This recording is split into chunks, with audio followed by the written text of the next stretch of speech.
जय हिंद प्यारे साथियों, बात करने वाले हैं आज हम स्पेशली जेएसएससी खोरठा सिलेबस को लेकर, जो कि आपका नया सिलेबस जो वो कह सकते हैं कि फिर से उसमें संशोधन कर दिया गया है। और आप एक ये देख सकते हैं कि ऑफिशियल नोटिफिकेशन है और ये 27/1/2022 का ये नोटिफिकेशन है। यहाँ पे आप पढ़ सकते हैं उन सभी चीज़ों को। तो इसमें हम बहुत ज़्यादा डिटेल में नहीं जाएंगे, सिर्फ आपको हम बता देते हैं डायरेक्टली कि कौन कौन से चीज़ को इसमें से इम्प्लीमेंट किया गया है। तो जैसे गद्य साहित्य में, हालांकि इसको लेकर हम इसके पहले हम इसमें सारा सिलेबस जो वो पहले डाल चुके हैं, चाहे तो आप देख सकते हैं। जैसे पहले क्या था कि छाहर में आपको 10 कहानी पूरे के 10 कहानी पढ़ने थे, लेकिन अब क्या है कि इसमें कम कर दिया गया है और मात्र आपको 3 कहानी, छाहर, बोनेकलोर और हम कैसे जियब, ये 3 कहानी मात्र आपको अब पढ़ना है। उसी तरह से सौंध माटी के जितने भी पहले था वो सारा पढ़ना था, लेकिन अब से केवल 3 कहानी पढ़ना है, उबार, ओद दीदा और हूब। उसी तरह से खोरठा निबंध में यहाँ से भी आपको पहले 12 निबंध पढ़ना था, लेकिन अब सिर्फ आपको 3 निबंध पढ़ना है। सॉफ्ट आय चले, हामिन के संस्कृति अगर ऊपर संकट और हामें खड़ा हूँ, ये 3 आपको अब खोरठा निबंध मात्र पढ़ना है, उसके अलावा नहीं पढ़ना है। और आपको नाटक पहले 4 पढ़ना था, लेकिन अब केवल आपको 1 नाटक पढ़ना है, वो है अजगर, जिसके लेखक है विश्वनाथ दसोंधिराज। उसके अलावा अगर हम बात करें, आगे बढ़ें, तो पद्य साहित्य में आपको दामोदर कोराय में 2 टोटल इसमें 6 सर्ग था, लेकिन अब आपको क्या है कि केवल 2 सर्ग पढ़ना है, मेला और सरंची कमल, यहाँ से 2 पढ़ना है। जबकि आंखिक गीत की अगर बात करें तो आंखिक गीत में पहले हमने देखा था कि कविता संख्या 1, 10, 22, 35 और 33 और 51, ये कविता संख्या आपको पढ़ना है। हालांकि ये सिलेबस हम पहले हम पूरा डिटेल वीडियो इसका हम पहले से अपलोड कर चुके हैं। आज से हमको लगता है कि 10 दिन पहले हम बता दिए थे इसके बारे में कि सिलेबस आपका खोरठा चेंज होगा। उसके अलावा अगर बात करें खोरठा काठे पैदे खंडी, इसमें भी आपको 3 पढ़ना है, वो है चनफन मानुस, स्वागत और लौतुन जुगुत बागत।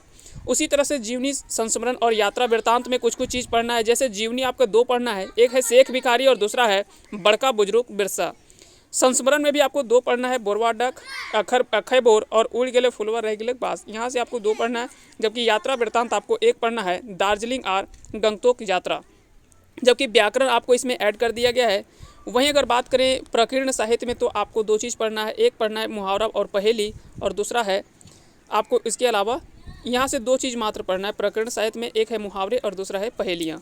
जबकि अगर बात करें खोरठा में, तो व्याकरण में, तो खोरठा व्याकरण में संज्ञा, सर्वनाम, लिंग, वचन, काल, कारक, समास, उपसर्ग, प्रत्यय और अपठित गद्यांश से प्रश्न जो है वो आपसे पूछे जाएंगे। तो ये सारा सिलेबस आपका जो है वो नया सिलेबस है, और कह सकते हैं कि डेफिनेटली काफ़ी कम सिलेबस कर दिया गया है। लेकिन हाँ, ऐसा भी नहीं है कि बहुत ज़्यादा कम कर दिया गया है। अब सिलेबस क्या है कि एक कह सकते हैं कि पहले जो था वो सिलेबस एक तरफा झुकाव था, अब क्या है कि एक बैलेंस सिलेबस बनाया गया है। ये कहीं ना कहीं अब क्या है कि एक बैलेंस्ड सिलेबस दिख रहा है आपका। तो कहीं ना कहीं अब थोड़ा सा सिलेबस अच्छा हो गया है, क्योंकि आप सभी को पता है कि कोई भी लैंग्वेज जो विदाउट ग्रामर का अच्छा नहीं होता है। तो इसमें अब क्या है कि ग्रामर ऐड कर दिया गया है, जिसके कारण से अब थोड़ा सिलेबस अच्छा हो गया है।